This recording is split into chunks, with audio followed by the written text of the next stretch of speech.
A cold sunrise hangs over an airfield on the Eastern Front.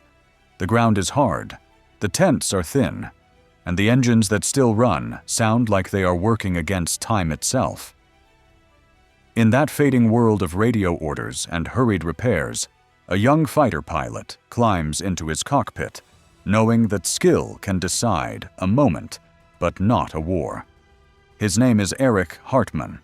He will become the highest-scoring fighter pilot in history, credited with 352 aerial victories.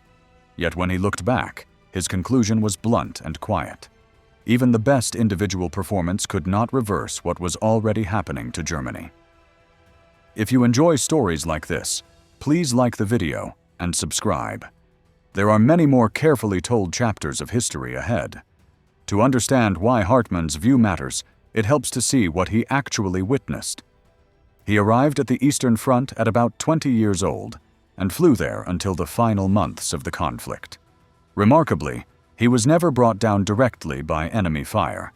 When he was forced to land, it was often because fragments from aircraft he had attacked struck his own machine, or because of technical failures that grew more common as the war stretched on.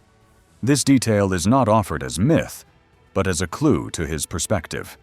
He experienced combat at close range, but he also lived inside a system that was fraying around him. Hartmann did not describe the war as a duel of aces. He described it as a contest of factories, fuel, spare parts, transport, and training pipelines. In interviews and recollections, he pointed to 1944 as a turning point when the situation became openly critical. Germany could still produce moments of tactical success, and individual pilots could still achieve impressive results, but the larger balance was shifting fast. The most painful change, in his view, was the loss of control of the sky. When your side cannot reliably protect its own airspace, every movement on the ground becomes riskier, every supply line becomes fragile, and every decision shrinks into emergency measures. By 1944, Allied air forces could field thousands of aircraft, while Germany often had only hundreds, and sometimes far fewer that were fully operational.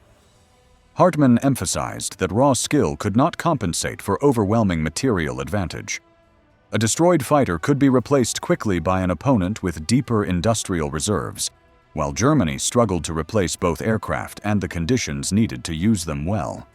Behind every sortie sat the same questions. Is there fuel for tomorrow? Are there replacement engines?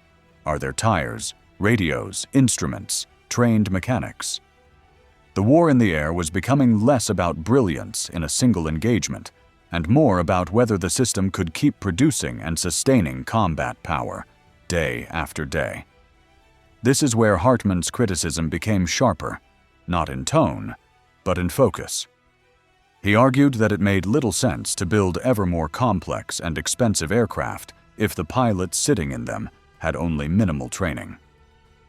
As the conflict dragged on, the training level of German pilots declined dramatically. Experienced veterans were lost faster than new pilots could be prepared, and the continuity that builds professional competence began to collapse. Early in the war, flight schools could produce highly capable aviators. By 1944, young men were often pushed to the front with too few hours and too little time to learn under controlled conditions. In an environment where every mistake could end a career in days, the front became a brutal classroom, and many newcomers never had the chance to become truly effective. Hartmann said he encountered this problem directly and even brought the concern to Hitler.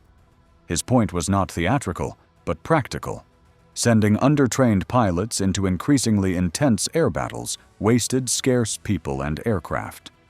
The life expectancy of a new fighter pilot at the front could be measured in weeks, and the pressure on the remaining experienced pilots grew heavier with every loss. In Hartmann's telling, this was the true spiral. Fewer veterans meant less mentorship, weaker formations, more accidents, more losses, and therefore even fewer veterans. It was a slow erosion of capability that no single hero could stop. As the skill base thinned and supplies tightened, public hope was increasingly tied to so-called wonder weapons, technologies presented as decisive answers to an increasingly desperate reality. The most famous aviation example was the Me-262, the first turbojet fighter produced in significant numbers. On paper, it looked like a leap that could reset the contest in the air. Hartmann's view, however, was consistent with everything he had already observed. Technology alone does not create victory. Timing, logistics, and training decide whether a machine becomes a force or a museum piece.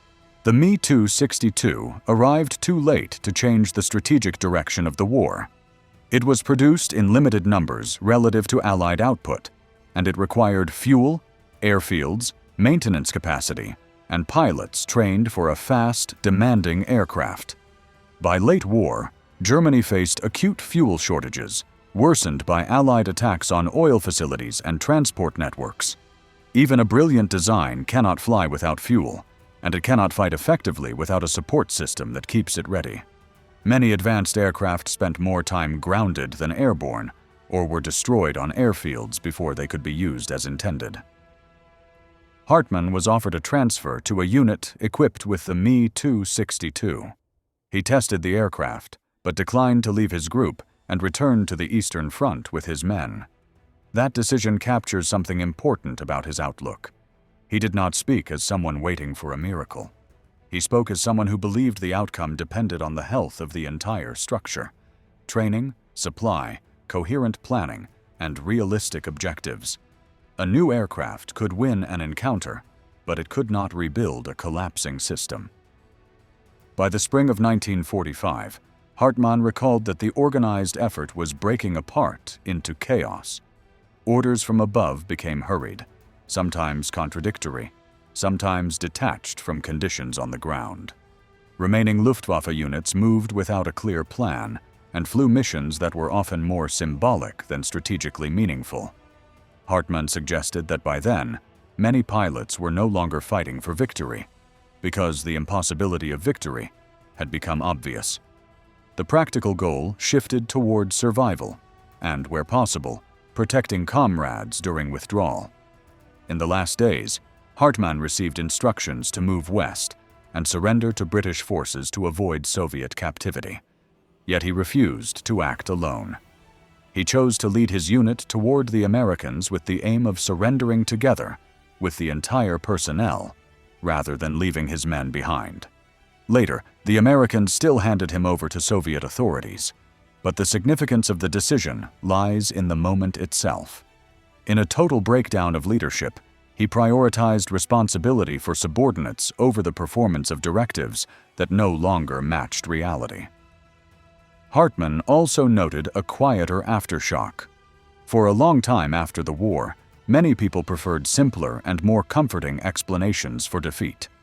Myths can be easier to hold than systemic failure.